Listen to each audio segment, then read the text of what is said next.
Hello everybody! Today is a very dark and stormy day. It is pouring down buckets and I really just want to go to bed and sleep until the end of the month, but I can't do that. I have readathons to prepare for. So today I'm going to share with you my TBRs for two readathons in April that I'm going to participate in, the Women Write Classic SFF readathon and of course the O.W.L.s readathon. The Women Write Classic SFF Readathon is hosted by Maya from Maya Reads, and I will link her announcement video for you.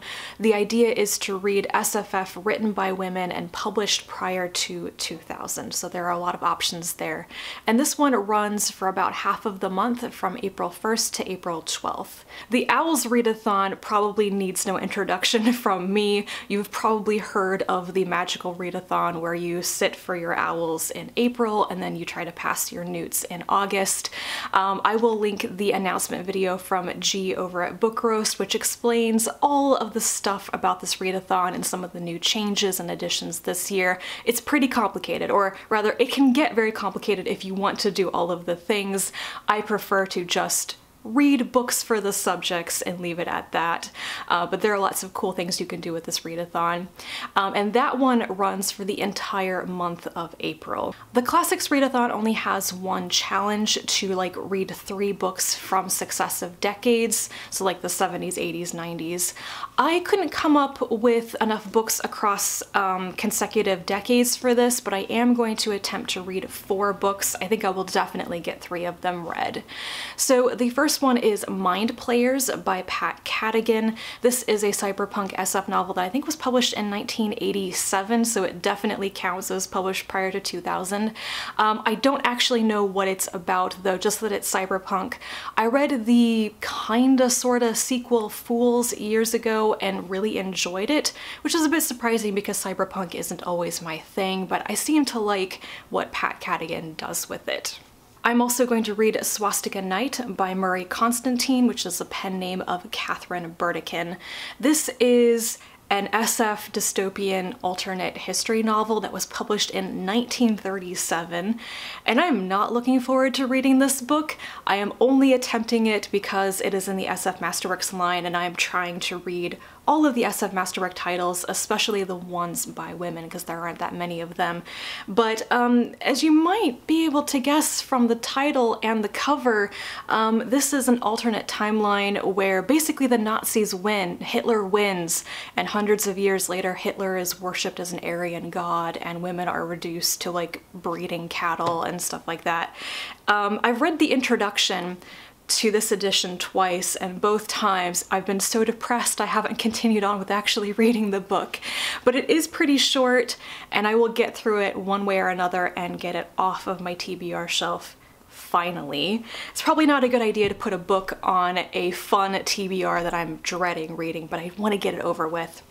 I also want to read Adulthood Rights by Octavia Butler, which was published in 1988. This is the second book in her Xenogenesis series that began with Dawn. I read Dawn years ago now, and I don't know why it's taken me so long to continue with this series. I always mean to read more by Butler and just don't get around to it. But I have a ton of her books as ebooks, so they're readily available to me. I think I just forget that I have them. And then lastly, for this readathon, I plan on at least starting a very hefty collection. This is In Gathering, the complete people stories by Zena Henderson. And these are SF stories that were published in the Magazine of Fantasy and Science Fiction from the 1950s through the 1970s. And I think that this particular collection was published in 1995, so it does meet the criteria for this readathon. I've read a couple of the people stories in the past and I liked them, and I've been looking forward to finally cracking open this collection for a while. Like I said, I may not finish it. It's quite hefty. It's a very long book, it's close to 600 pages long and it's very heavy, but I would like to at least start it because this is one of the numerous chunky anthologies and collections on my TBR shelf I've been putting off and I need to finally read this year. And now onto the owls. There are 12 owl subjects you can pass in April. I am only going to aim for passing 8 of them this year because I want to read so many other things in April that don't actually count for this readathon. I need to give myself a little bit of wiggle room there. I want to be a culinary sorcerer, which is one of the new careers this year. I would also like to be a librarian. One or the other, or perhaps both if I can make it work. And I need to pass 8 subjects in April for that to happen. I need ancient runes, arithmancy, charms, defense against the dark arts, herbology, history of magic, potions, and transfiguration. And of course there are prompts for all of these. So for ancient runes, you need to read a book with a heart on the cover or in the title. I have chosen Heartstoppers Volume 3 by Alice Oseman, which is like a contemporary queer YA romance. I believe that this volume is now available in print, but I can actually read it for free on Tumblr, which is what I will probably do.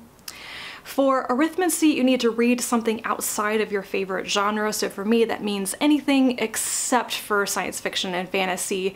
So I am not actually going to commit to anything right now. I could read a romance novel, I could read like middle grade horror, I could read poetry as well. So we'll just see what I have access to in April. I have The Right Swipe by Alicia Rai on hold on Overdrive, which is a romance novel I want to check out. I've also had my eye on Heart and Soul by Erin Kinsella, which could also work for the first prompt, I guess, for Ancient Runes. For horror, I have some middle grade horror, which is Dead Voices by Catherine Arden, but there's a significant chance I will read this before the end of March and not save it for April.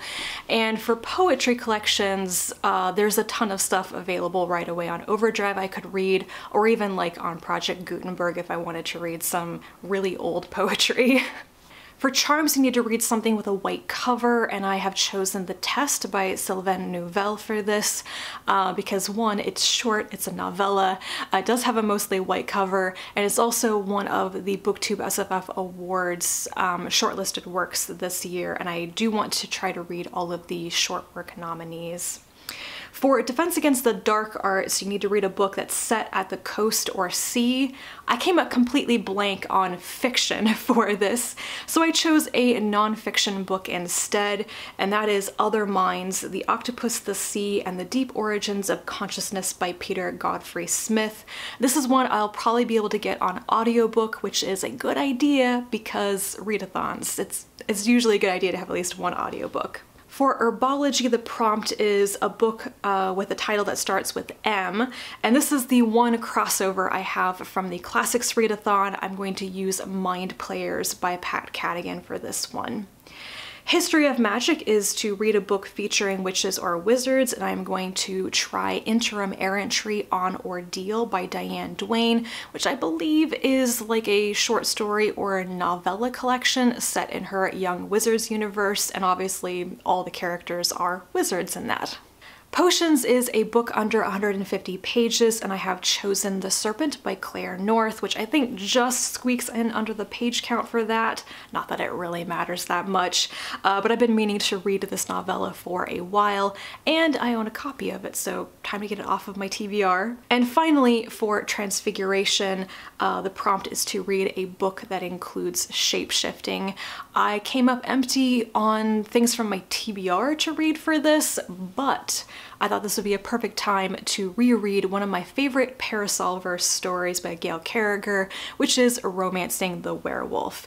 It's really fun, it's a novella, it's fast to read, and I have been meaning to reread it for a while. So those are all of my plans for the Owls. Like I said, I'm trying to aim a bit lower. I figured that 8 books for the Owls was good enough. I probably won't even try to read the other 4 subjects if I have time. I will use that time to read things that are not even on my TBRs for the month, because there will be something in April that I will just want to read on the spur of the moment that won't count for any of these readathons. So flexibility, you know? Anyway, let me know if you plan on participating in either or perhaps both of these readathons. Let me know what you plan on reading in the comments down below. Thank you so much for watching, and I will talk to you again very soon. And until then, bye.